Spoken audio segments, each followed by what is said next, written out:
When you start freelancing or your creative business, one of the things that is the hardest to figure it out is your pricing strategy.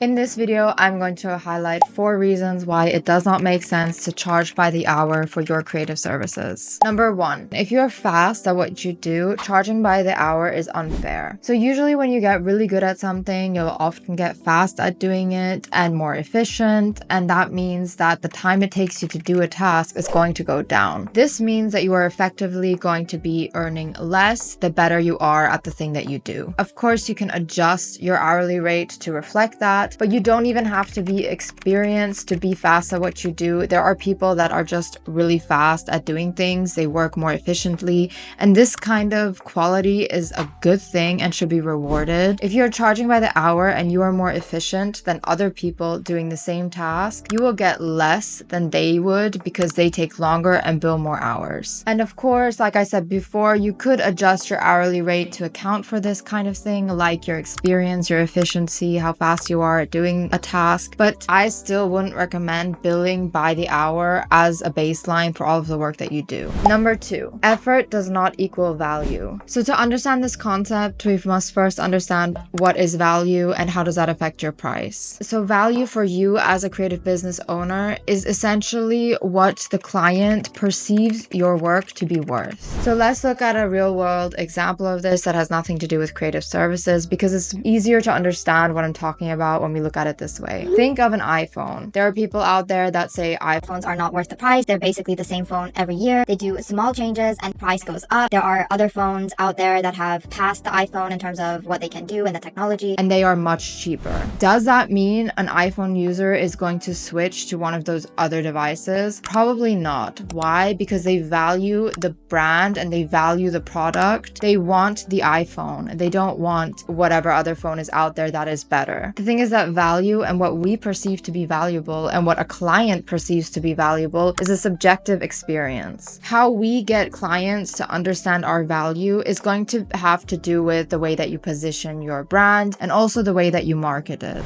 We have other videos on our channel that go into more detail when it comes to positioning, so be sure to check those out. Coming back to the hourly rate, if something is not a lot of effort, that doesn't mean it should necessarily cost less. And the thing is that not a lot of effort usually equals it didn't take you a lot of time, and that's why the hourly rate becomes problematic. Just because something didn't take you a lot of time or effort doesn't mean that the value is inherently low. I'm going to give you another example of this in the creative industry. So let's say I create a logo for a multi-million-dollar corporation, and that logo only took me a few hours. Why? I had a really good idea, I was able to implement it fast, and the client really liked it right away, and we didn't need a lot of feedback rounds. Does that mean that I'm only going to charge the client for a few hours and bill them, let's say, 4 hours of my hourly rate? Remember, we are talking about a multi-million-dollar corporation that is going to use that logo everywhere. It's going to be seen by millions of people. They are going to make a lot of revenue based off of their branding. That logo has a lot of value to that client. Not only does the effort that it took me to create that logo not matter in this case, it also brings me to my 3rd reason why hourly rates don't make sense. Number 3, your price should depend on your client. What does that mean? It means that even if you do bill by the hour, and I'm not against doing that, you need to make sure that you adjust that rate depending on the client you are working with. So like the example I used before, if I'm charging a multi-million-dollar company a rate, that rate should be different than the rate I charge to, let's say, some local business in my area. You might have noticed that when you buy products online, like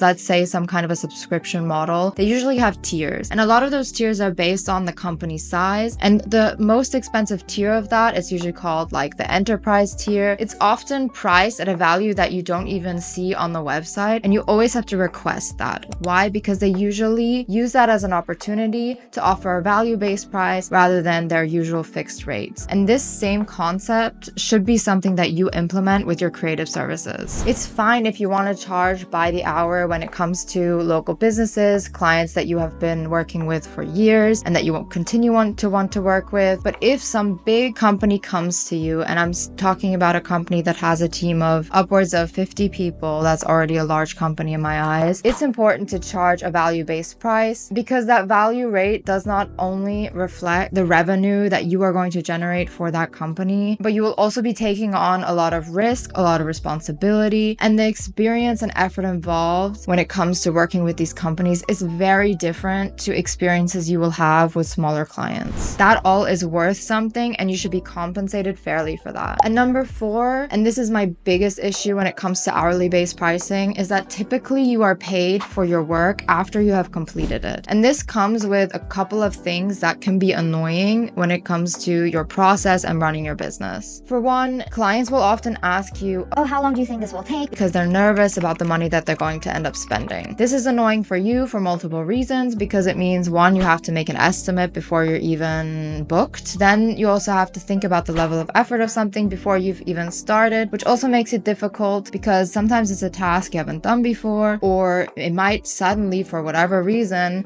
take much longer than you would usually take. I can just give you the example of development. Sometimes you have a bug on a store, on our website, and you think this is going to take an hour, and then it ends up taking 4 hours just because there was something else involved that you didn't realize was there, and it ended up taking much longer. Cost estimates and estimating how long things are going to take you also takes time, and that's time that you're probably not going to be paid for, which is also super annoying. Aside from the fact that you're probably going to be doing work before you actually get paid, you're gonna also end up chasing a lot of clients to pay you. And that is why I don't like to do work before I am paid, because I feel like if they're not paying me up front, then there's also no guarantee that they will pay me at all. For me, paying someone up front at least a part of whatever they are going to owe you shows that they are committed to doing that project with you. It shows that they are reliable, and then you feel safe doing those services and knowing you're going to be paid after. So if you're going to bill by the hour, I always recommend creating a retainer. So for example, making the client book at least 10 hours with you. The thing is, you are always going to have a minimum number of hours that you probably need to complete any task. And that minimum should always be the baseline, and you can have your clients book that in advance, have them pay you that in advance, and then you are safe and you can do the work. You've been paid. You don't have to do any estimates. You don't have to run after any clients after the work has been done, and everyone is happy. The client also knows how much they're going to pay. They won't feel as nervous about the work in general. We have a whole video on retainers, so also check that out on our channel if you're more interested in how to set one up, what does it look like, and what does a contract entail. If you enjoyed this video, remember to leave a like and subscribe to our channel if you like our content.